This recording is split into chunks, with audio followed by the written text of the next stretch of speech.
Good morning. I just recorded a video and spent about half an hour editing and forgot to save, and now it's gone.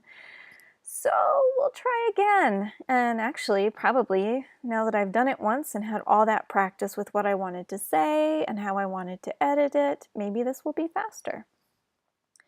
I had this interesting experience yesterday of being able to take something that was beyond my ability level and go back to something that I actually wanted. And it was a sewing machine situation. So for those of you who follow me on Instagram, you know that I love sewing. I love free motion quilting. I guess my version of free motion quilting is actually called stippling. And I had a minor meltdown yesterday over the whole over the whole experience. So, but it made me think about how we choose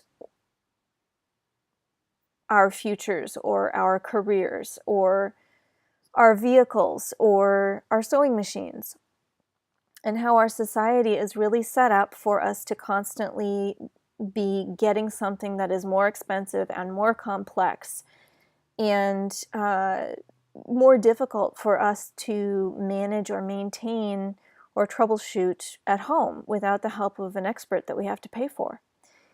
And so in my situation, I had a really wonderful used Viking sewing machine that still has a lot of value to it for my price range anyway, and is great for sewing, is great for quilting, is great for embroidery. It had all kinds of functions and just bazillions of buttons across the front of the machine, and they all lit up when the machine was on, and this whole thing. And really, I got it because it was the best used machine at the store. It was the best machine at the store for the money I had to spend 3 years ago. And it has worked well for me, but I've only used the straight stitch and the zigzag stitch and free motion quilting this whole time. That's really all I do on a sewing machine. And it's not that I'm not capable of learning the other functions, it's that I don't need them. I would be putting energy into something that I find unnecessary. And in fact, it's been frustrating to have this complicated computerized sewing machine that I'm not really utilizing very well or very much. And more recently, it's been frustrating and confusing to have all of those buttons there.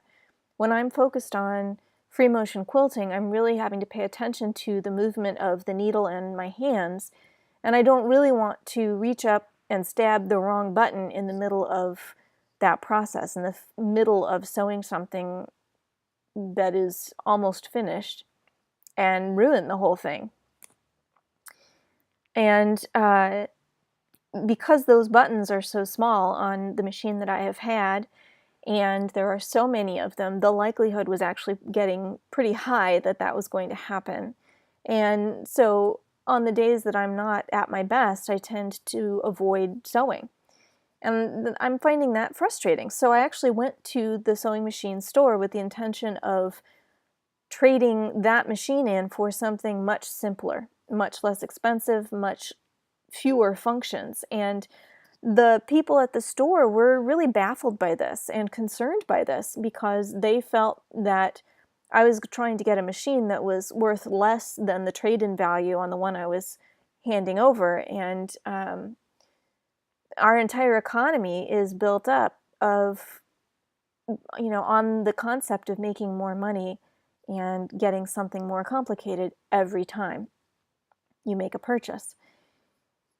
And in fact, our career system is set up that way as well. I grew up surrounded by really great teachers, and there are a lot of great teachers in my family. And what I saw over and over again was that there were the people who knew that what they wanted to do was teach, and that was enough for them, and they were really good at it. And then there were the people that were following a career path, and the career path in teaching is that at some point there will be an administrative position open, the people that administrate the school system, and you should apply for that. And so there were these people that I knew who were great teachers, or at least good teachers who enjoyed teaching, who became administrators and were not very good at it and did not enjoy the job. And even if they could learn to do the job, they really were not happy there. And once you attain a higher level of job in your field, it's very hard to go back to something that is considered lower or lesser. People just don't believe that you're doing that joyfully and voluntarily. They think there must be something you did wrong and you're getting demoted. And there were a few people who were great administrators as well as great teachers, but I think that in most professions, people get promoted over and over again because they're good at their job up until they reach a job that they're not very good at or that they don't enjoy doing. And then they're stuck in that position. And that's really sad to me because they had so much potential, and we all have the potential to enjoy the majority of our lives. Now, granted, these days, it's very clear that there are some big social and political changes and changes in the way that we understand equality, equality, and justice in the world and in America that would make everyone's lives better. But that aside, what we can personally do for ourselves, to me, one of the biggest things we can do is find what brings us joy and do that instead of following what we're supposed to do next, or getting the sewing machine that we're supposed to want, or that is the best car that has all the new technology in it. I mean, how many of us these days can change our own oil or would feel comfortable doing so because of all of the sensors and computerized components in these vehicles? I find it a little disconcerting that my vehicle is now so computerized that someone could hack in and drive it for me with me in it, and I would not have control over that. That's not okay with me, that might happen, and it is possible. And so, along those lines, I never really felt like I was in control with that sewing machine. I never really felt like the sewing machine with all of these buttons and all of these features and all of these functions was getting used to its full potential, but I also felt like I had to convince it to work with me. I never felt like I was in charge. And I'm really excited to be getting just a simple, basic $200, sturdy sewing machine, because I'm going to use all the functions. I'm going to understand all the functions. There are not that many buttons for me to accidentally push. It's a very simple system and it's mechanical, so I'm probably going to be able to troubleshoot almost anything that causes me problems with that, and I might even be able to do my own maintenance from now on. And that's really freeing. It gives me a lot of independence and autonomy that I did not have with that fancy, high-end, high-functioning, computerized sewing machine. So I don't really feel like I'm losing out or trading down when I go from one to the other. I just feel that our system is set up in such a way that it's very hard to make that choice and still feel like the Joneses will accept us in the morning as part of their clique. I guess I'm just not interested in keeping up with the Joneses. I'm interested in being able to sit down and sew more often, more comfortably, and get more time doing what I love.